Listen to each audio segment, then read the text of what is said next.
이번 주부터 10주 동안 10주에 걸쳐서 제가 여러분에게 말씀을 좀 전하려고 준비하고 있습니다. 지금 오늘 첫 번째 시간인데요. 10번째 중에 첫 번째. 그래서 사실은 제목을 이 제목이 아니라 처음에는 어떻게 잡으려고 했냐면요. 실천의 10계명 이렇게 잡으려고 했었습니다. 그랬는데 그 10가지 계명을 하나하나씩 여러분에게 좀 얘기해 줘야 될 것 같다 생각이 돼서 앞으로 오늘 이번 주부터 10주 동안 우리가 지난주에 제가 말씀드린 대로 실천을 해야 되는 실천 노트를 한번 좀 써보자 이렇게 말씀드렸잖아요. 좀 걱정이 되기도 하죠. 왜냐하면 마치 실천 노트에 있는 걸 모든 걸 행하면 하나님의 구원이 이루어지는 것 같은, 잘못하면 어떤 행위 구원적인 율법주의적인 신앙이 될 것 같아 걱정이 되긴 하지만 우리 교인들은 뭐 그런 걱정 안 해도 될 것 같고, 제가 또 중간중간에 설교 때마다 이야기할 거니까 여러분 그렇게 생각하지는 않으시겠죠. 그러나 우리의 삶 속에 실천이 너무 없다. 그래서 실천 노트라는 걸 좀 해야 되겠다라고 했는데, 그 실천 노트를 여러분에게 아직 안 드렸잖아요. 예상한 대로 제가 샀으면 혼날 뻔했습니다. 뭐 그렇게 하면 안 된다고 그러더라고요. 제가 준비해서 여러분에게 드릴 텐데 여러 가지 많이 준비를 하고 있는 것 같아요. 근데 여러분 이 실천 노트를 드리면서 그냥 할 수는 없으니까 제가 설교를 통해 여러분에게 좀 전달해 드리려고 하는 게 실천 10계명이라고 해서 앞으로 10주 동안 실천하는데 뭘 해야 되는지를 제가 10가지를 좀 생각한 게 있어서 여러분과 말씀을 통해 좀 나누려고 합니다. 여러분 기억할 건 뭐라고 기억하면 되냐면요. 또 혼날 것 같은데도 하겠습니다. 그 10계명을 제가 2개로 나눴는데 2가지가 그냥 오말오할입니다. 오말오할. 무슨 얘기냐?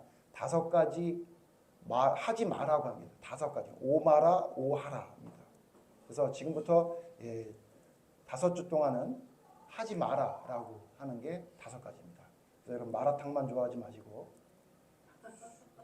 죄송해요. 이럴 줄 알아서 안 하려고 그랬는데 제가 했으니 또 혼났네요. 오마라, 하지 말아야 될 것 5가지, 해야 될 것 5가지. 그래서 제가 줄여서 오말오할 이렇게 얘기했는데, 어쨌든 여러분 지금부터 이번 주부터 10주 동안 이 말씀을 생각해 보려고 하는데, 첫 번째 뭐냐면요. 방심하지 말랍니다. 방심하지 말라. 첫 번째 주제. 그러니까 5가지 하지 말라라고 했던 걸 제가 성경을 통해 좀 추려봤는데 그 중에 첫 번째가 뭐냐면 방심하지 마라. 이게 마음에 관한 이야기인데요. 먼저 본문 말씀 먼저 생각해 보죠. 오늘 본문 말씀의 내용은 뭡니까? 어떤 한 사람이, 어떤 아버지가 아이가 아픈 것 때문에 예수님을 찾아옵니다.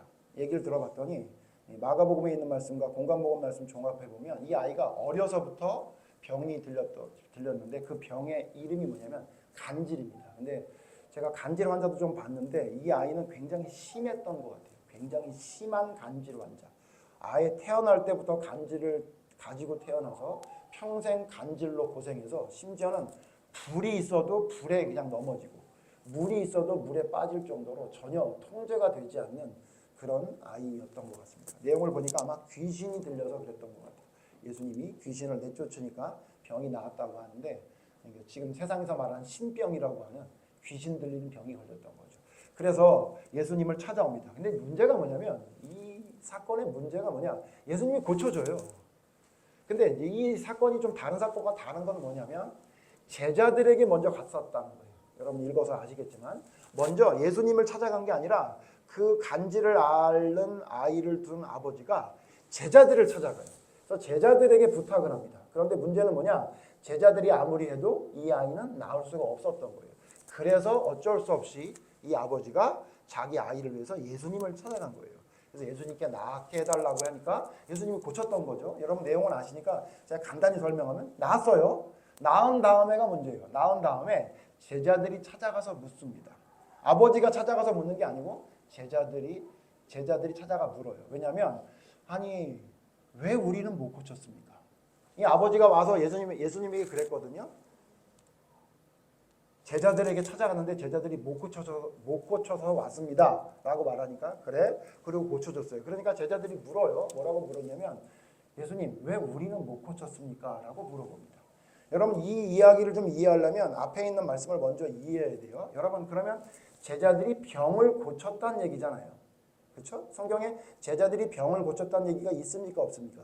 있습니다. 마가복음 6장 12절 13절에 보면 뭐라고 얘기하냐면 예수님이 12 제자를 부르시고 제자들을 보내요. 나가서 전도해라라고 보냈는데 전도하러 나갔던 제자들에게 어떤 일이 일어났느냐? 마가복음 6장 12절 13절에 뭐라 그래요? 그들이 어떤 걸 한대요? 귀신도 내쫓고 뭐 병도 고쳤더라 이렇게 말해요. 그러니까 12제자로 부름받은 다음에 예수님의 명령에 따라 나가서 전도하러 나가서 제자들 12명이 모두 다 어떤 일을 행했던 거냐면 예수님의 말씀대로 강하고 담대한 마음을 가지고 나가서 전도하러 나갔더니 거기서 귀신 들린 자를 만나면 귀신을 내쫓기도 하고 병 고치는 자의 병도 고쳐줬던 거예요. 자, 그러니까 이 제자들이 예수님께 물어본 거예요. 예수님, 우리가 예전에 했잖아요. 병도 고치고 귀신도 내쫓았는데 저 귀신을 우리가 왜 내쫓지 못하는 겁니까? 라고 예수님께 제자들이 물어봅니다. 아, 그러지 않겠어요? 예전에 했는데 안 되니까. 그때 예수님 뭐라고 말합니까? 그때 예수님 말씀이 좀 충격적인 말씀이에요. 여러분 잘 아는 말씀이죠. 너희가 뭐 때문에 못한 거래요? 믿음이 작기 때문에. 너희가 만약 겨자씨만 하나일 만한 믿음만 있어도 산을 옮길 만한 능력이 나타나는데 너희의 믿음이 지금 겨자씨보다 작다 이렇게 얘기한 거예요. 여러분 겨자씨 보신 적 있습니까? 참깨보다도 작습니다. 조그마한 씨입니다. 그러니까 예수님 뭐라 그러냐면 너희가 왜 못 고쳤는지 아니? 너희 믿음이 작아서다 라고 이야기합니다. 그리고 오늘 성경에 보면 21절에 없음이라고 써 있는데 그 없음에 여러분 1번호 밑에 각줄 한번 보시면 뭐라 그러냐면 기도와 금식이 아니면 이런 유가 나가지 아니하느니라 라는 어떤 사본엔 이런 말씀이 있다 이렇게 말하고 있죠. 근데 여러분 그 말씀이 있는 게 맞는 것 같긴 해요. 왜냐하면 똑같은 말씀에 마가복음에 보면 마가복음에 뭐라고 써 있냐면 기도가 아니면 이런 유가 나가지 않는다. 그러니까 너희가 기도해야만 이런 일들이 일어날 수 있다라고 예수님이 설명한 말씀이 있는 거 보니 예수님 뭐라 그러냐면 너희가 믿음이 작은 건데 너희 믿음이 왜 작은 줄 아느냐? 너희들 기도 안 하지. 너희들 금식 안 하지. 너희들 제대로 안 하지. 그러니까 너희 믿음이 작아질 수밖에 없었고 그러니까 예전에는 너희가 병자를 고치고 귀신을 내쫓았는지 모르지만 지금은 안 되는 거다 이렇게 얘기한 거예요. 자, 여러분 이 말씀을 정리하면 무슨 말이에요? 제자들의 믿음이 어떻게 됐다는 거예요? 제자들의 믿음이 어떻게 됐다는 거예요? 과거보다 지금이 어떻게 됐다는 거죠? 작아졌다는 얘기예요. 맞죠? 그렇죠? 그 말이 맞죠? 처음에 예수님께 부름받아서 12제자가 나갈 때에는 믿음이 지금보다 컸어. 겨자씨만한 믿음이 있었던 거예요. 그래서 나가서 뭘 했다는 거죠? 병자를 고치고 귀신을 내쫓았다는 거예요. 그런데 시간이 지나서 지금 오늘 상황이 됐을 때의 제자들은 예수님과 함께 다닌 지 꽤 오래 됐음에도 불구하고 어떻게 됐다는 거예요? 믿음이 작아진 거라고 봐야 돼요. 제가 말씀드리는 게 이상한가요? 맞죠? 믿음이 작아졌어요. 자, 그래서 여러분 이 말씀을 통해 제가 무슨 생각을 했냐면 제자들이 믿음이 왜 작아졌을까요? 제자들이 믿음이 왜 작아졌을까요? 여러분 보세요. 제자들이 믿음이 작아질 이유가 있습니까? 없습니까? 제가 볼 때는 없어요. 제자들은 지금 뭐 하는 사람들이죠? 자기의 모든 것을 다 버리고 누구를 따라다니는 거예요? 예수님을 따라다니는 거예요. 그러니까 예수님과 함께 자고 예수님과 함께 먹고 물론 뭐 급한 일이 있으면 잠깐 갔다 오는지 모르겠지만 거의 예수님과 함께 지내는 거죠. 그러니까 예수님의 기적을 다른 사람들보다 더 많이 받고 예수님의 말씀을 다른 사람과 비교할 수 없을 정도로 많이 들었던 사람이에요. 그런데 12제자가 어떻게 됐다는 얘기예요? 시간이 지나니까 믿음이 작아져 버렸어요. 그래서 예전에 했던 일들을 못하는 거예요. 제가 얼마 전에 생일날 뭘 하고 싶냐 그래가지고 야구공 던지는 데 가고 싶다 이렇게 해서 제가 거기 갔다 왔어요. 제가 예전에 한 말씀 드렸죠. 그래서 실내에 야구공 던지는 데가 있더라고요. 저는 뭘 보여주고 싶었냐면 우리 딸하고 우리 아내한테 우리 남편이 우리 아빠가 어깨가 아직 쌩쌩하네 이걸 보여주고 싶었어요. 왜냐하면 제가 공을 굉장히 잘 던졌었거든요. 그래서 실내 그 야구 하는 거를 제가 TV에서 봤는데 그 던지는 거 보니까 에이 내가 던지면 난리 날걸? 던지면 빵빵 소리가 날걸? 한번 그거 보여줘야지. 그리고 갔어요. 갔는데 어떤 일이 벌어졌습니까? 몇 개 던지질 못했어요. 왜냐하면 50견이 있어가지고 공을 아예 던지질 못하겠더라고요. 깜짝 놀랐어요 제가. 근데 몇 개 던지는 거 보고 아빠 좀 전에는 세게 던진 것 같아. 제가 얼마나 낙심이 됐는지. 제가 왼손으로 던져도 그만큼은 던지는데 지금 어깨가 완전히 망가졌는데 우리 딸이 그걸 보고 우리 아빠가 세게 던졌다고 생각을 했으니 그냥 립 서비스인지는 모르겠지만 참 안타까웠더라고요. 여러분 제가 왜 공을 세게 못 던졌을까요? 왜 그런 것 같아요? 옛날에는 엄청 잘했다고요. 제가 말씀드렸잖아요. 또 자랑하게 되는데 서정환 리그 사회인 야구 리그에서 제가 2승을 거둔 사람이라고요. 우리 팀에서 우리 팀이 3승인데 2승을 제가 했다고요. 그리고 결승 타점까지 올려가지고 블로그에 오학주가 투수로 1승에다가 결승 타점 올렸다고 막 이렇게 기사도 나고 그랬다고요. 그랬던 전데 왜 갑자기 공을 던지지도 못하는 사람이 됐을까요? 왜 그럴까요, 여러분? 왜 그러죠? 연습 안 해서 그래요. 연습 안 해서. 훈련 안 해서. 아니 10년이 넘도록 한 번 공을 안 던지다가 갑자기 생일날 던지면 갑자기 잘 던져져요? 안 되는 거죠. 제가 어깨가 망가진 걸 제가 생각을 못했던 거죠. 여러분 마찬가지입니다. 여러분 믿음이 여러분 성장해야 된다는 거 아십니까? 믿음이 성장해야 되는 거예요. 믿음은 반드시 성장합니다. 만약에 성장하지 않으면 어떤 일이 벌어지는지 아십니까? 여러분 지금 제자들처럼 문제가 생기는 겁니다. 작아집니다. 무슨 말인지 기억하시죠? 그러니까 무슨 얘기냐면요. 이 제자들의 믿음이 작아졌는데 그럼 왜 작아졌느냐? 제가 공 던지지 못하는 걸 생각해 보니까 그 이유를 알겠더라고요. 왜냐하면 저는 방심했어요. 방심. 왜냐하면 내가 예전에 잘했으니 지금 시간이 지나도 잘할 것이라는 생각을 가졌어요. 방심. 방심이라는 단어의 뜻을 여러분 잘 알고 계시죠? 이 방심이라는 한자 단어는 마음심자에 방이 무슨 자냐면 놓을 방자예요. 놓을 방. 그러니까 무슨 얘기냐? 마음을 꽉 붙잡지 않고 풀어놨다 그런 얘기예요. 그러니까 정신을 놓고 경계하지 않았다 그런 뜻이라고 해요. 그래서 여러분 방심, 방심은 금물 이런 말 여러분 잘 아시잖아요. 그러니까 사람이 어떤 일을 할 때 제일 문제가 되는 건 뭐냐? 마음을 놓는 거다. 경계하지 않고 마음을 놓으면 문제가 생긴다. 자, 이 제자들의 어떤 문제가 생긴 거냐면요. 예전에 했으니까 지금도 할 거라고 생각합니다. 제가 예전에 공을 잘 던졌으니까 10년이 지났으니까 10여 년 지나도 잘 던질 거라고 생각했는데 하나도 못했던 거죠. 그게 왜 그럽니까? 방심이에요. 어떤 방심이에요? 훈련하지 않고 연습하지 않고 그냥 있어도 된다는 생각이 결국은 문제가 됐던 것처럼 12제자들도 마찬가지였던 거예요. 그들에게 뭐가 문제가 된 거냐? 그들이 왜 안 됐느냐? 그들은 예수님의 명령을 따라 기적을 행한 이후에 그들은 아니란 생각으로 성경에 있는 말씀대로라면 그들은 뭘 안 한 거예요? 기도하지 않고 금식도 하지 않고 그냥 예수님 옆에 있는 것 자체가 나에게 능력을 부어주셨기 때문에 나는 예전처럼 계속 지금도 성장하고 있다고 스스로 착각만 하고 있었던 거예요. 그러니까 결국은 뭐냐면 내가 언제까지 너희들하고 같이 있어야 되겠느냐. 기도 좀 해라. 내가 습관적으로 기도하는 거 니네 봤잖아. 근데 너희들은 왜 기도도 안 하고 왜 금식도 안 하고 왜 아무것도 안 하니? 라고 예수님이 제자들에게 탄식 어린 말씀을 하는 것이 오늘 성경 말씀에 기록되어 있습니다. 여러분 믿음도 마찬가지입니다. 연습해야 돼요. 여러분 그래서 우리 지난주에 살펴봤죠? 경건에 이르도록 뭐 하래요? 연습하랍니다. 경건해지는 게 그냥 되는 게 아니에요. 연습해서 되어지는 겁니다. 달란트 여러분 비유 여러분 아시죠? 한 달란트 받은 사람의 문제가 뭐였어요? 연습하지 않아서 장사하지 않고 그냥 자기 가진 걸 가지고 그냥 있기 때문에. 여러분 살찌는 사람의 특징이 뭔지 아십니까? 뭐 안 합니까? 운동 안 합니다. 운동 안 하죠. 아, 왜 이렇게 살이 쪘는지 몰라? 물만 먹어도 살이 찌나 봐? 거짓말. 그죠? 절대로 물만 먹어서 살찌지 않습니다. 왜 그래요? 움직이지 않고 먹기만 하니까 살이 찌는 거죠. 여러분 그냥 운동 열심히 해서 근육이 있는 사람이나 그 젊었을 때 그 상태를 계속 유지하는 사람의 특징이 뭡니까?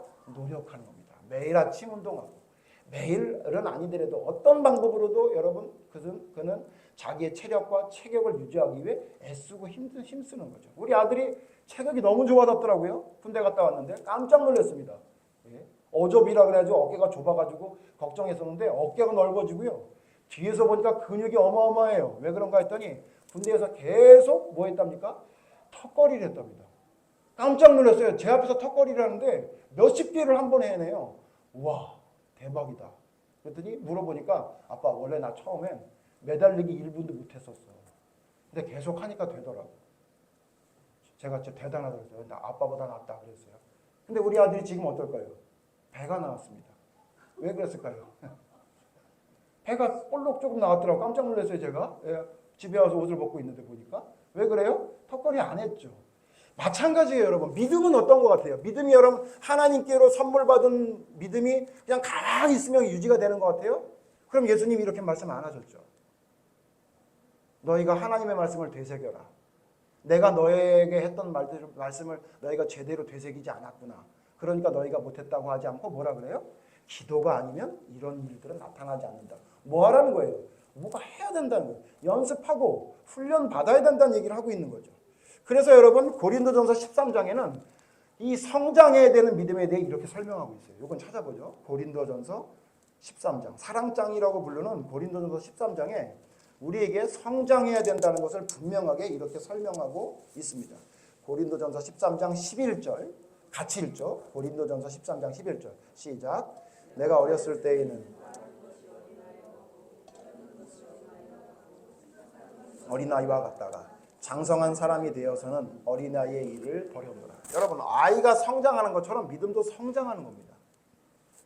그래서 로마서에 믿음으로 믿음에 이르게 하나니 여러 가지 해석이 있지만 믿음이 성장한다는 걸 설명해 주는 말씀이라고 보는 게 합당합니다. 어린아이 같은 믿음이었다가 장성해서는 어린아이의 일을 버리고 장성한 분량으로 성장하는 겁니다. 여러분 우리의 믿음은 성장해야 돼요. 그러면 성장하기 위해 우리가 해야 될 일은 뭐죠? 연습하고 훈련해야 됩니다. 기도하고 또 기도해야 되고 말씀을 듣고 또 들어야 되고 그런 어떤 우리의 삶 속의 연습과 훈련을 통해 우리의 믿음은 성장해야 되는 겁니다. 그러니까 여러분 이 제자들은 뭐예요? 믿음의 퇴보가 생겼어요. 왜 그래요? 그들은 아무것도 하지 않고 연습하지 않고 그냥 예수님 옆에 있는 것 자체가 이미 끝났다라는 안일한 생각을 가지고 있었던 겁니다. 제가 그래서 이런 관점에 볼 때 구원의 확신이라는 것이 위험하지 않나라는 생각을 하게 되는 겁니다. 구원의 확신이라는 것 자체가. 네? 여러분 구원의 확신은 반드시 있어야 됩니다. 구원의 확신이 없이 어떻게 믿음의 길을 걸어갈 수 있겠습니까? 불안한 마음으로 내가 구원 받았는지 안 받았는지 모르겠다는 두려운 마음으로 하나님을 섬긴다는 것은 위험할 수 있습니다. 그러나 여러분 구원의 확신이라는 것이 잘못되면 반대로 잘못되면 어떤 일이 벌어지냐면 마치 예수님을 따라다녔던 제자들이 자기의 능력이 없어진 것도 모르고 예수님을 따라다녔던 것처럼 나의 믿음이 지금 퇴보하고 있는 것을 바라보지 못하는 안일함을 만들 수 있는 가능성이 있기 때문에 위험할 수 있다는 사실을 여러분 기억해야 됩니다. 그래서 여러분 안일한 생각들은요 우리에게 굉장히 위험한 일들을 만듭니다. 성경에 이런 예는 많아요. 여러분 여호수아서 7장에 보면 전투를 해 이스라엘 백성들이 전투하는 얘기가 나옵니다. 어떤 성이냐면 아이성이라는 성을 만나요. 그 아이가 우리말 아이가 아니라 그 성 지명이긴 한데요. 희한한 건 우리가 생각하는 아이 같은 그런 성이었던 것 같아요. 왜냐하면 작은 성입니다. 작은 성. 그래가지고 아이성을 정탐하고 왔던 이스라엘 백성들이 뭐라 그러냐면 많이 올라갈 필요 없이 그냥 몇천 명 올려보내면 됩니다. 그러면 그냥 이깁니다. 이렇게 생각해요. 왜 그러냐면 바로 아이성 전에 어떤 성과 전투를 했냐면 여리고성을 전투했거든요. 이 여리고성은 아이성에 비하면 비교할 수 없을 만큼 엄청나게 큰 성이에요. 그러니까 그 엄청난 성을 무너뜨렸던 경험이 있으니까 아이성을 보니까 조그만 성이니까 이건 별거 아니다고 생각해요. 아니란 생각을 갖죠. 여러분 잘 아시죠? 전쟁하면 어떻게 됐습니까? 완전히 패하죠. 그 큰 성 여리고성과 전쟁할 때는 한 명도 부상자 사상자가 없었는데 아이성에는 많은 사람이 죽게 됩니다. 왜 그러죠? 문제가 뭐였죠? 하나님께 묻지 않고 자기들 마음대로 생각해서 그냥 이렇게 하면 된다라고 생각했던 안일함이 결국은 전쟁에 패전했다는 사실을 여러분 기억하시죠? 예, 뭡니까? 방심입니다. 방심. 안일한 방심. 내 생각으로 그렇게 되면 될 거라는 생각. 여러분 그 생각이 결국은 아이성 전투에 패전하게 됐죠. 여러분 우리가 계속 새해부터 살펴보지만 마태복음 24장에 나와 있는 게으른 종과 부지런한 종 비유할 때 게으른 종의 특징이 뭐예요? 게으른 종의 특징이 뭐냐면 안일한 생각이었습니다. 아시지만 다시 한번 찾아보죠. 마태복음 24장 48절에 보면 안일한 생각, 방심을 했던 게으른 종의 이야기가 나옵니다. 마태복음 24장 48절. 마태복음 24장 48절에 보면 게으른 종이 이렇게 생각합니다. 다 같이 읽죠. 시작. 만일 그 악한 종이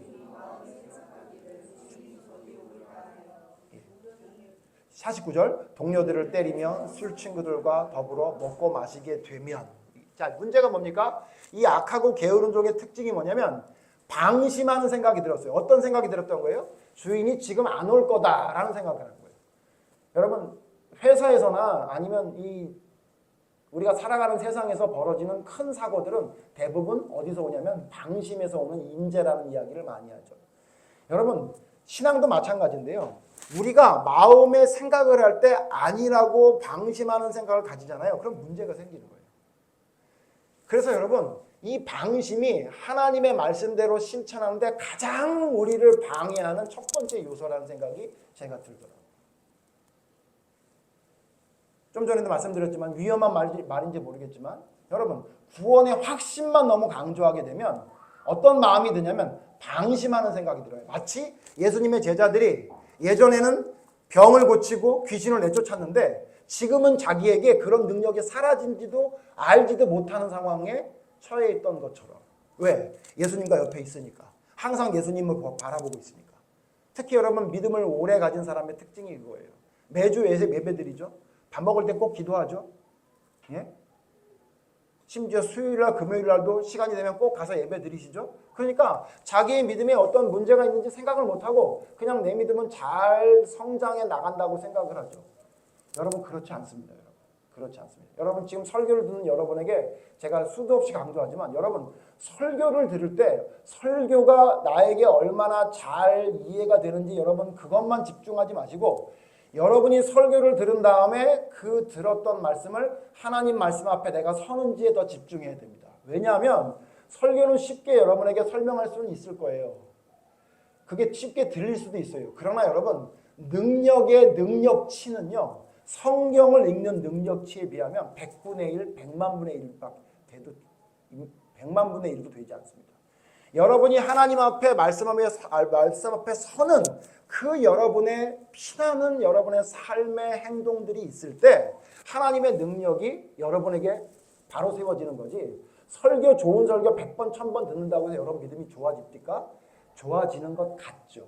마치 제자들이 자기의 능력이 사라진지는 모르고 자기가 지금 어떤 상태인지 모르고 그냥 예수님 옆에서 왜 우리가 옛날에 했는데 그게 안 됩니까? 라고 물어보는 것처럼 착각하며 아니란 생각을 가지며 살아가기 십상입니다. 마태복음 25장에 또 여러분 잘 아는 열처녀 비유 나오죠. 열처녀 비유 중에 신랑의 혼인잔치에 들어갔던 기름을 예비한 5 처녀 말고 기름을 예비하지 않은 5 처녀가 왜 못 들어갔습니까? 방심해서 그래요. 방심. 어떤 방심을 했습니까? 내가 지금 신랑을 맞으러 나가면 반드시 만날 거다라는 생각을 했어요. 그런데 자기 생각밖에 신랑이 늦게 오네요. 그러니까 밤에 등불은 들고 나갔는데 등불에 기름이 떨어져서 불이 꺼지니 기름을 준비하지 않아서 결국은 만나지 못했다고 성경이 말하고 있죠. 뭘 강조하는 거예요? 준비해라. 방심하지 마라. 너 철저히 준비해야 된다는 걸 우리에게 말해주고 있는 겁니다.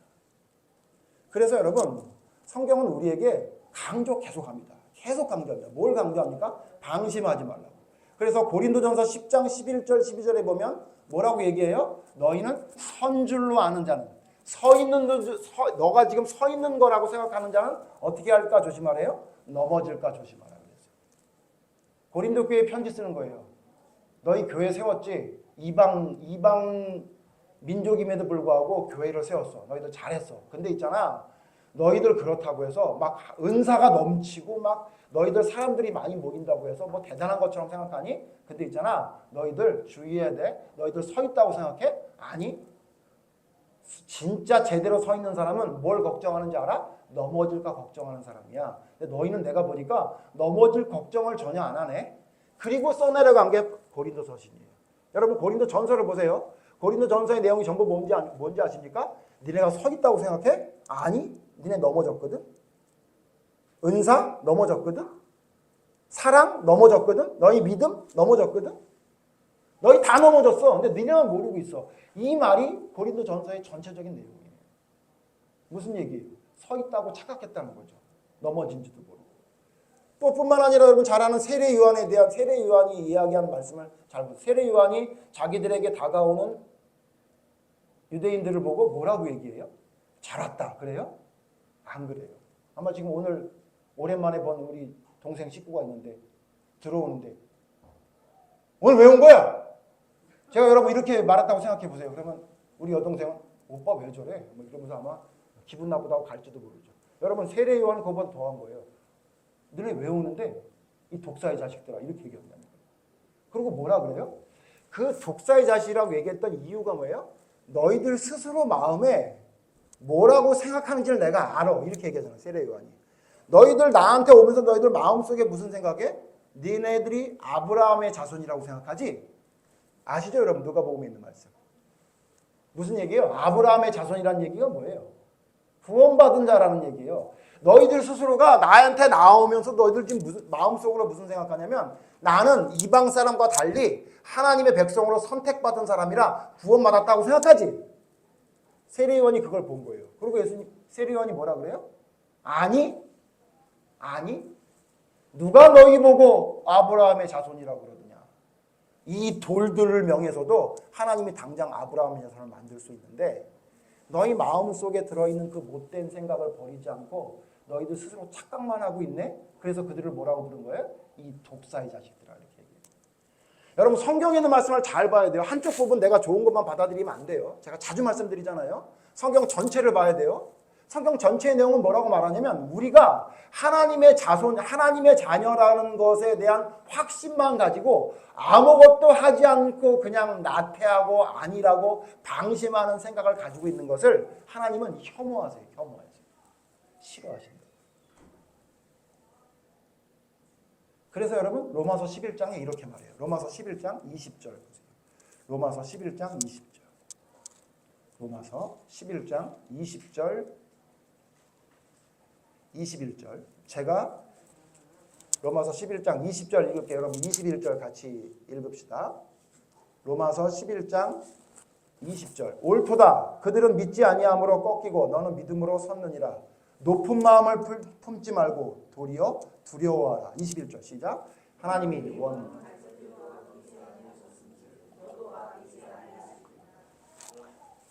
여러분 여기 뭐라 그래요? 너희들 어떤 마음을 품지 말래요? 높은 마음을 품지 말래요. 도리어 두려워해요. 여러분 11장은 얘기할 게 많은데 11장 내용은 이런 거예요. 하나님이 이스라엘 백성을 선택했는데 이스라엘 백성이 하나님 말씀을 안 들어서 이스라엘 백성을 버렸대요. 그래서 로마서를 받는 로마서는 이방에 있는 로마에 있는 교회에 편지를 쓴 거잖아요. 사도 바울이. 그러니까 이방인들에게 뭐라고 얘기하냐면 사실은 유대인을 먼저 이스라엘 백성을 선택했는데 그들이 하나님 말씀을 안 들어서 그들을 버리고 너희를 선택한 거야. 로마에 있는 교인들아 이방인을 선택했어. 근데 있잖아 너희들 알아야 될 게 뭐냐면 이방인을 선택했다고 해서 너희들이 높은 마음을 품으면 안 돼. 그러면서 여러분 좀 전에 읽었죠? 뭐라 그래요? 하나님이 21절 원가지도 아끼지 않았는데 너를 아끼겠니? 이렇게 얘기한 거예요. 무슨 얘기냐면 하나님이 원래 선택했던 원가지 참감람나무인 이스라엘 백성도 하나님 말씀을 순종하지 않아서 하나님 걸 꺾어버리셨는데 하물며 돌감람나무 같은 너희일까 보냐. 너희도 마찬가지야. 너희도 하나님이 너희에게 복음을 주셨다는 것만 생각하고 너희가 높은 마음을 품고 하나님을 두려워하지 않고 하나님 말씀을 따르지 않아? 그럼 너희도 꺾여. 이렇게 얘기한 거예요. 자, 뭘 강조한 거예요? 너희도 뭐 하지 마라? 방심하지 마라. 아니란 생각하지 마라. 뭐 하라는 거예요? 너희가 하나님을 섬길 때 항상 어떤 걸 가지고 하나님을 섬기래요? 두려움을 가지고 섬기래요. 자주 말씀드렸죠? 여러분 경외라 하나님을 경배한다 경외라는 건 두려운 마음을 가지고 하나님을 바라본다는 이야기가 거기 포함되어 있는 이 말이에요. 그러므로 여러분 하나님이 나를 구원해 주지 않을 것 같아서 벌벌 떨으라는 얘기가 아니라 내가 하나님 말씀대로 순종하지 않으면 안 된다는 두려운 마음을 가지고 우리가 살아가는 것이 올바른 믿음의 사람이에요. 근데 문제가 뭐냐면 너무 내가 뭘 해야지 구원받는다는 행위 구원적인 믿음도 큰 문제지만 저는 지금 더 큰 문제가 뭐라고 보냐면 하나님의 사람이 됐다는 안일함을 가지고 자기의 삶을 돌아보지 않고 자기가 어떤 방심을 하고 자기가 어떤 안일한 생각을 가지고 살아가는지에 대해서는 안 돌아보려고 해요. 그리고 문제가 없는 줄 알아요. 아니요. 성경은 그렇게 말하지 않습니다. 내가 뭘 행동을 해서 구원을 쟁취한 건 아니지만 성경은 계속 뭘 강조하냐면 하나님께 선택받은 진짜 믿음의 사람은 반드시 행동한다라고 말하고 있어요. 하나님의 선택하심에 감사하는 액션이 뭐냐? 행동이다 이렇게 말하는 거예요. 자기 확신이 아니라고요. 나를 구원해줬어라고 생각하는 그것으로 끝나는 게 아니라 하나님께 선택받은 진짜 하나님의 사람은 어떤 게 있냐면 액션이 나와요. 뭐예요? 행동으로 나옵니다. 움직임이 다르다는 거예요. 말하는 게 다르고 행동하는 게 다르다라고 성경은 강조하고 있다는 거죠. 그러므로 여러분, 우리가 방심하지 않고 하나님을 온전히 따르기 위해서는 뭘 해야 되는 겁니까? 뭘 해야 될까요? 여러분? 다 아는 것처럼 행동하면 안 돼요. 다 아는 것처럼. 제가 믿음의 사람들을 만나서 많이 얘기하는데 제일 걱정되는 게 뭐냐면 다 알고 있다고 생각해요. 그게 너무 속상해요. 그게 너무 속상해요. 물론 제가 다 알고 그러면 저라고 뭐 성경을 다 알고 있는 사람은 아니지만 가끔 들어보면 제가 부족한 걸 채워주려고 하는 것 같기는 한데 제가 보기에는 성경을 한쪽 부분만 알고 있는 것 같은데 목사님 너무 안타까우니까 제가 목사님에게 좀 말씀을 좀 드려야 될 것 같아요. 그래서 쭉 얘기를 하는데 제가 교만한 사람이 아니기 때문에 예전엔 교만했지만 교만한 사람이 아니기 때문에 이제는 제가 부족한 게 있으면 제가 부족한 걸 고백하려고 애쓰는 사람이거든요. 근데 제가 보기에는 다 아는 얘기고 심지어는 그 아는 얘기 중에 한쪽 부분만 얘기하면서 그게 전부라고 알고 있는 것 같아요. 그럼 제가 너무너무 답답해요. 다 알고 있다고 착각하네. 큰일 났네. 이런 생각이 제가 많이 들더라고요. 여러분 어떻습니까? 여러분 어때요? 여러분 방심하면서 하나님을 따라가고 있는 삶을 살아가고 있는 건 아닙니까? 여러분을 좀 돌아봐야 돼요. 자, 그럼 여러분 방심하지 않으려면 뭘 해야 될까요? 방심하지 않으려면. 그래서 실천해야 됩니다. 여러분 삶의 실천이 있잖아요. 방심을 할 수가 없어요. 방심을 할 수가 없어요. 제가 재밌는 글을 하나 봤는데 무슨 글을 봤냐면요. 65세 이상이 넘으면 개 키우지 마라. 이런 글을 봤어요. 이게 무슨 얘기인가 하고 봤더니 개의 평균 수명이 한 15년 된다고 하더라고요. 그러니까 너 만약에 네가 개를 지금 65세에 키우려고 마음을 먹었으면 네가 80세까지 개를 돌봐야 되는데 가능하겠냐 이거예요. 그러면서 뭐라 그러냐면 개를 키우려면 꼭 해야 되는 게 있는데 그게 뭔지 아냐? 산책을 해야 된다. 근데 너 지금 65세는 좀 할 것 같은데 80세에 산책 나갈 수 있겠어? 그게 자신 없으면 뭐냐면 시작도 하지 마라. 뭐 이런 글을 제가 봤어요. 근데 저 강아지 키우잖아요. 제가 격하게 공감하는 겁니다. 저는 아직 65세가 안 됐기 때문에 키우고 있는데요. 제가 제 아내한테 뭐라고 얘기하냐면 여보, 이 개를 우리 생애 마지막으로 키웁시다. 두 가지 의미가 담겨 있는데 하나는 우리 강아지가 너무 예뻐서 다른 강아지를 보기 싫다는 마음도 있지만 사실은 그보다 더 큰 건 뭐냐면 힘들어서 그만 키우고 싶은 거예요. 근데 여러분 보세요. 강아지를 키울 때 항상 해야 될 게 뭐냐면 산책을 해야 돼요. 힘든 걸 감당해야 되죠. 그게 감당하지 않으면 시작도 하지 말라 그러죠. 여러분 우리가 하나님의 말씀대로 순종하는 데 있어서 개 키우는 것만큼 힘들지 않을 것 같으세요? 아니에요 여러분. 제대로 동물을 돌보는 그 부모들을 보면요. 부지런합니다. 부지런하지 않고 동물을 돌보는 사람은 없어요. 그래서 여러분 뉴스에도 많이 나오잖아요. 제대로 돌보지 않는 그런 사람들 차라리 안 키웠으면 좋겠다. 방치하고 내버려둬서 사람을 물기도 하고 방에다 그냥 애들을 가둬놓기만 해가지고 애들이 처참한 상황이 돼서 구해야 된다. 이런 얘기 여러분 뉴스 많이 보시잖아요. 여러분 마찬가지예요. 하나님을 섬기는데 우리가 열심으로 실천하지 않아. 뭔가를 행하지 않아. 그럼 여러분 우리가 올바른 믿음으로 갈 수 있는 방법은 없다고 생각하는 게 맞습니다. 그렇기 때문에 우리가 방심하지 않고 하나님의 말씀을 그대로 따라가기 위해서 뭘 해야 되냐면 여러분 항상 아까 말한 두려워하라는 말처럼 최악의 상황을 염두에 둬야 돼요. 최악의 상황을 염두에 둬야 돼요. 그런 염두하는 마음이 없이 우리가 믿음을 따라가게 되면 반드시 방심하게 됩니다. 여러분 베네수엘라라는 나라를 알고 계시죠? 여러분 베네수엘라라는 나라는 원유국으로 유명한 지금도 마찬가지입니다. 근데 여러분 예전에 베네수엘라는요 엄청나게 좋은 나라였더라고요. 제가 자료를 찾아봤더니 베네수엘라가 한참 잘 나갈 때는 어떤 거였냐면 의료, 주거, 먹는 것부터 시작해서 모든 것을 나라가 다 해줬어요. 그러니까 돈이 필요가 없어. 나라가 다 해줘. 차도 사줘, 집도 그냥 줘, 돈도 그냥 맨날 그냥 더 줘. 그렇게 했어요. 왜냐하면 원유가 많이 나니까. 여러분 얘기 들어서 알겠지만 여러분 지금 베네수엘라가 어떻게 삽니까? 거기는 지금 비참하게 삽니다. 여러분. 제가 옛날에 말씀드렸죠. 계란 한 판이 뭐 몇 천만 원이 될 정도가 돼서 도저히 그 나라 화폐는 거의 뭐 휴지 쪼가리가 돼서 그냥 추울 때 불 때는 용도로 쓸 정도로 그게 아무것도 아닌 화폐가 됐다고 그렇게 얘기하잖아요. 제가 찾아봤더니 2018년에는 심지어 6만 5천%가 올랐대요. 6만 5천 배가 올랐다. 그러니까 뭐 도저히 감당할 수 없는 나라가 된 거죠. 여러분 왜 그렇습니까? 그 나라가 왜 이렇게 됐나요? 원유가 많이 나온다는 것에 너무 아니라는 생각이 들어서 그냥 먹고 그냥 즐기고 살자. 여러분 저는 믿음의 사람들 중에 베네수엘라 국민 같은 사람들이 많이 있는 것 같아요. 하나님이 나를 선택했다는 것 때문에 그냥 내 마음대로 살아요. 내 뜻대로 살아요. 그러면서 뭐라 그러냐면 내 뜻대로 살아도 하나님이 나를 구원해 주실 것이라는 믿음의 확신만 가지고 있어요. 여러분 이건 이율배반이고 여러분 성경이 말하는 믿음과 거리가 멀다는 사실을 알아야 됩니다. 물론 우리가 부족함에도 불구하고 하나님이 구해 주시는 건 맞아요. 그러나 방종하고 방심하고 아니라고 지 멋대로 살아도 하나님은 그 사람을 구해준다는 성경은 저는 없는 것 같습니다. 그런 사람을 구해주는 거라고 말씀하는 성경은 아무리 찾아도 없는 것 같아요. 여러분 그렇기 때문에 우리의 믿음의 방향이 어떻게 되냐면 최악의 상황을 생각해야 됩니다. 이거는 비참한 상황을 생각하면서 우울하게 살아라는 얘기가 아니에요. 뭐하고 똑같냐면요. 여러분 담배 피면요. 담배 피시는 분들 계시잖아요. 우리 교회도. 담배 사면 담배 이 겉에 광고가 뭐라고 나와 있어요? 아시죠 여러분?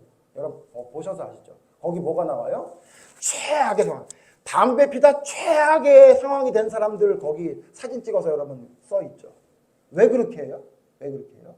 그래야 그나마 그거 보고 조금이라도 줄이고 조금이라도 안 피를 가능성이 있으니까 그렇게 하는 거죠.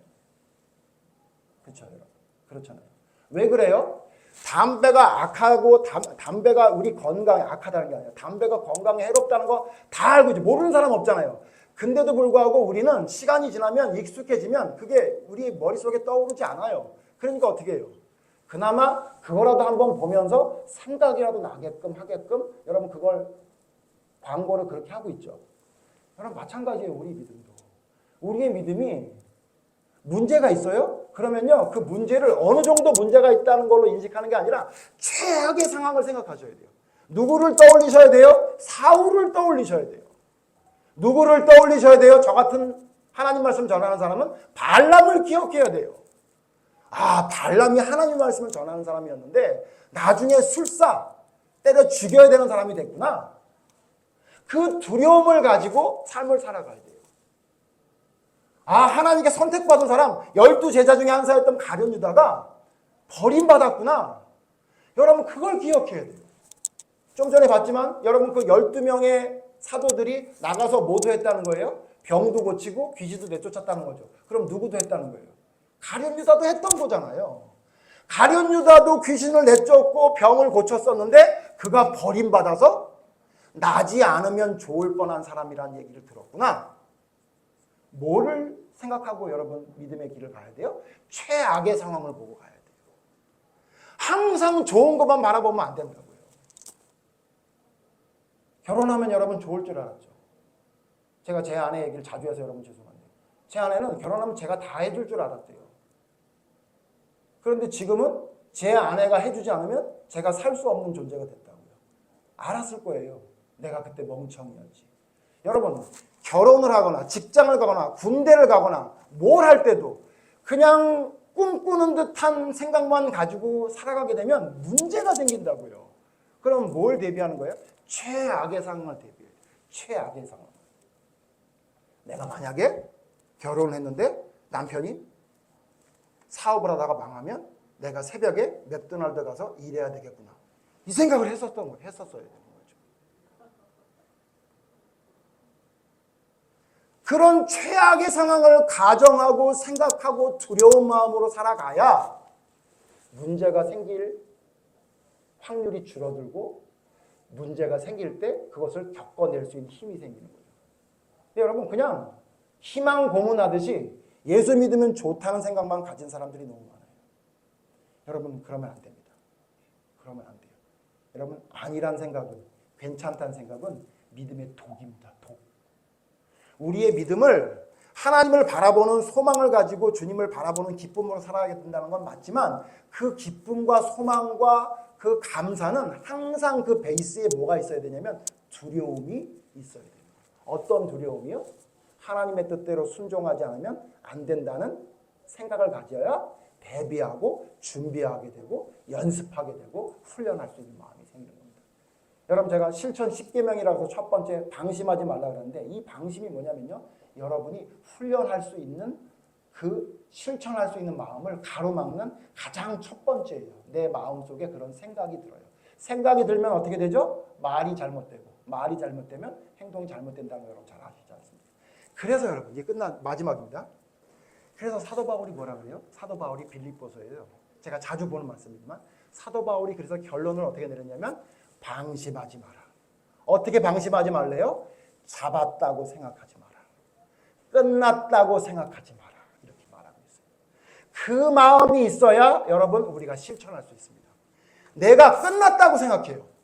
내가 이제 다 모든 게 해결됐다고 생각해요. 여러분 그런 방심하는 생각이 있으면 절대 훈련하지 않습니다. 절대 훈련하지 않아요. 저희 교회 안성에 있는 집사님 한 분이 밥을 먹고 나면 꼭 뭘 먹는 게 있습니다.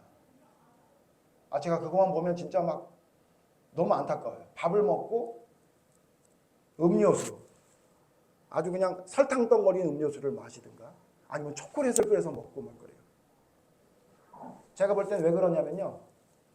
몸매를 포기했어요. 나는 평생 이 배로 살란다 라는 생각을 가지고 있는 거예요. 누가 나보고 6개월이라 그러든 만삭이라 그러든 나는 이대로 살란다. 얼마나 자신 있으면 티도 박스를 안 입고 딱 붙는 걸 입잖아요. 포기한 거예요. 나는 이대로 살란다. 여러분 그런 아니란 생각이 드니까 방심하니까 어떤 생각이 어떻게 돼요? 절대로 여러분 내가 뭔가를 해야 되겠다는 생각이 자꾸 줄어듭니다.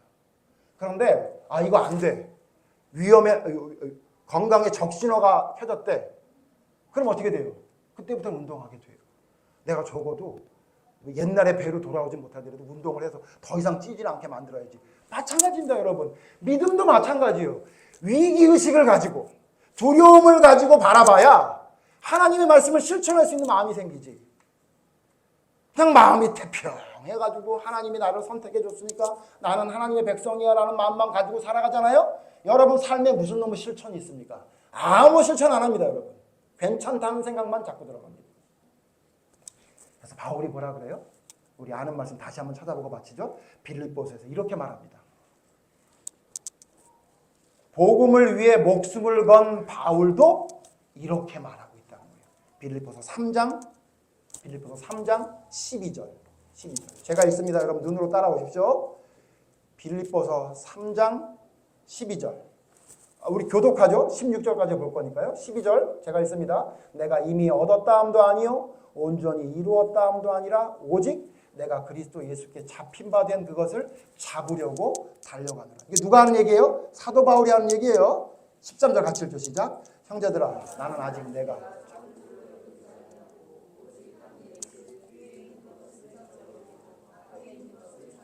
심지어 뭐라 그러냐면 난 아직 잡은 줄로 생각하지 않고 잡혔다고 생각하지 않고 달려가는데 내가 뒤에 했던 건 다 잊어버렸대요. 여러분 사도 바울은 잊어버리면 안 돼. 예? 여러분 빌립보서는 사도 바울 서신 중에 뭐라고 불리는 거예요? 옥중 서신이라고 불리는 거예요. 그러니까 사도 바울의 사역의 거의 말년이라고요. 근데 여러분 사도 바울이 사도행전이나 여러분 바울 서신을 통해 보면 사도 바울이 어떤 일을 했는지 여러분 아시죠? 감당할 수 없는, 우리가 흉내도 낼 수 없는 너무나 놀라운 일들을 했거든요. 근데 그거를 다 잊어버린다는 거예요. 그건 나 생각도 안 하겠다는 거예요. 바울이 그렇게 얘기해요. 그 다음 14절 제가 있습니다. 표대를 향하여 그리스도 예수 안에서 하나님이 위에서 부르신 부름의 상을 위하여 달려가노라. 자기는 앞에 있는 표대만 보고 달려간대요. 마치 경주마처럼 좌우 안 보고 안대를 씌워서 앞에만 보고 달려가는 경주마처럼 앞에만 보고 달려가겠대요. 같이 읽죠. 15절 시작. 그러므로 누구든지 이렇게 생각할지니 만일 어떤 일에 너희가 달리 생각하면 하나님이 이것도 너희에게 나타내시리라. 내가 이렇게 말했는데도 너희가 달리 생각해? 그럼 하나님 너희에게 알게 해주시겠지. 그리고 16절 같이 읽죠. 시작. 오직 우리가 어디까지 이르렀든지 그대로 행하라. 여러분 지금 천국의 문턱 앞까지 온 것 같아요? 여러분이 그런 생각이 들어요? 나는 이제 천국의 길에 접어들은 것 같아요? 나는 천국의 길을 한 반쯤은 간 것 같아요? 나이로 보나 신앙의 연륜으로 보나? 그러든 말든 어떻게 하래요? 어디까지 이르렀든지 어떻게 하래요? 그대로 행하래요. 바울이 강조하는 거예요. 네가 구원을 잡았는지 안 잡았는지 그거 신경 쓰지 마라. 너 어디까지 갔는지 그것도 신경 쓰지 마라. 그러든 말든 어떻게 하라는 거예요? 표대를 향해 달려가라. 너 행해라. 하나님이 명령한 뜻대로 순종해. 이렇게 말하고 있어요. 구원에 확신이 없어서가 아니라고요.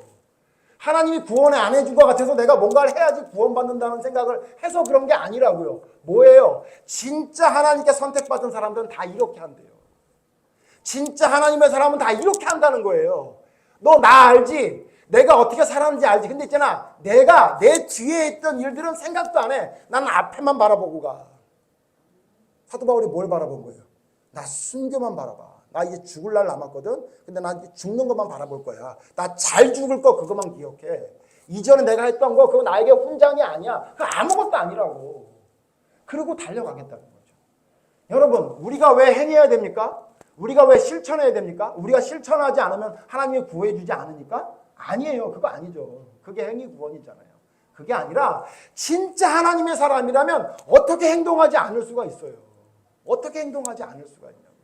진짜 하나님을 사랑하는데 어떻게 안 움직일 수가 있어요. 여러분, 아내를 정말 사랑하는데 음식물 쓰레기를 어떻게 안 버려줄 수가 있냐고. 예? 남편을 정말 사랑하는데 맛있는 반찬을 어떻게 안 할 수가 있냐고요.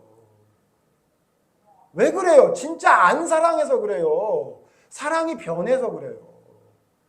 익숙해져서 원래 그런 게 아니라 사랑이 변한 거라고요.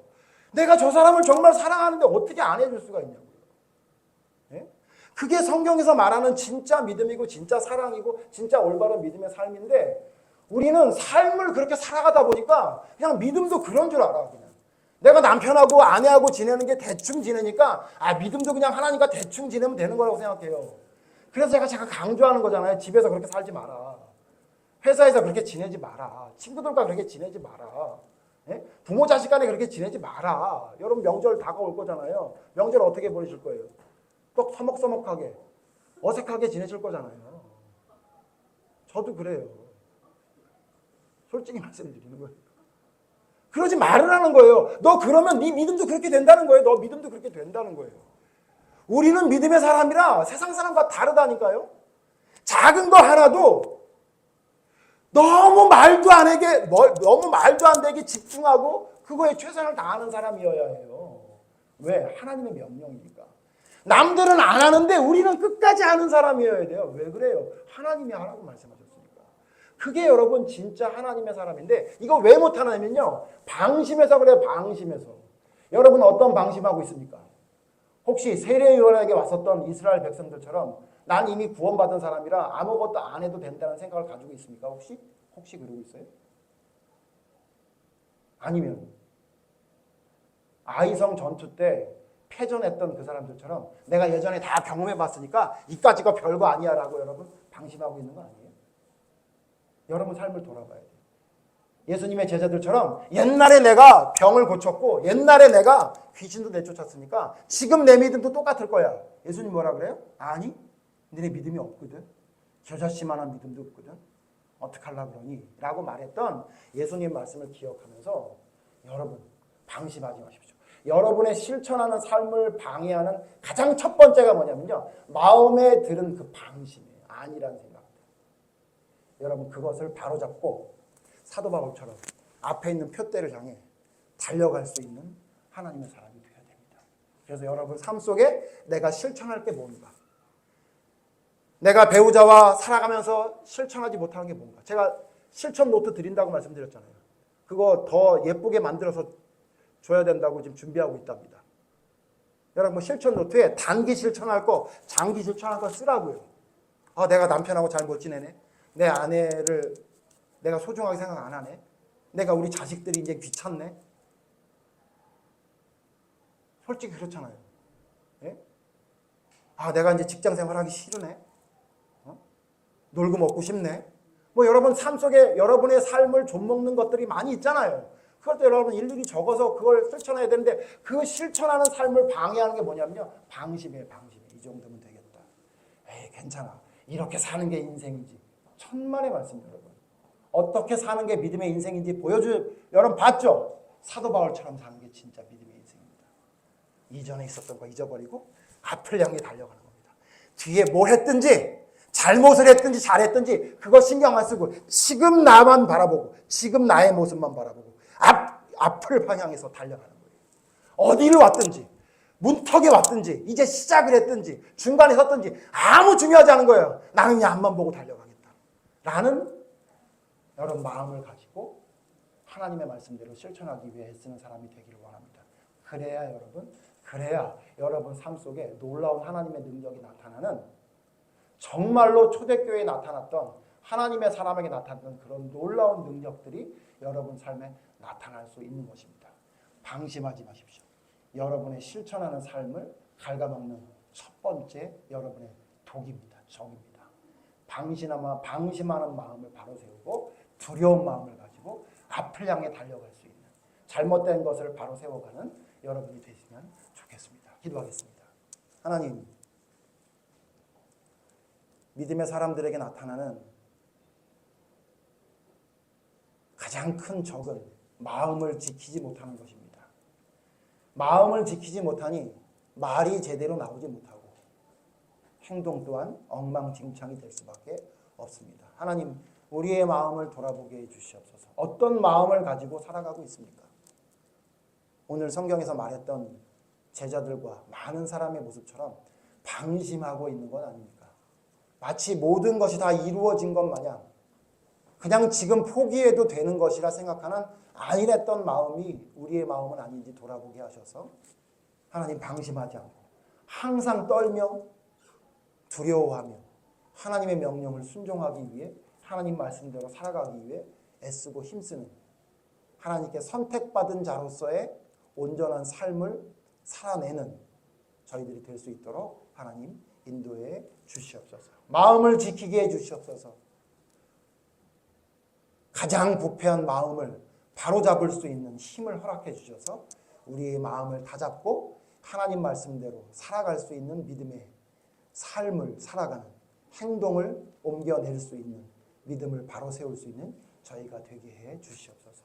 올바른 마음 바로 세우고 방심하지 않고 주님의 길을 따라갈 수 있는 우리 교인들 모두 될 수 있도록 하나님 인도해 주시기를 간절히 바라오며 예수님 이름으로 기도드립니다.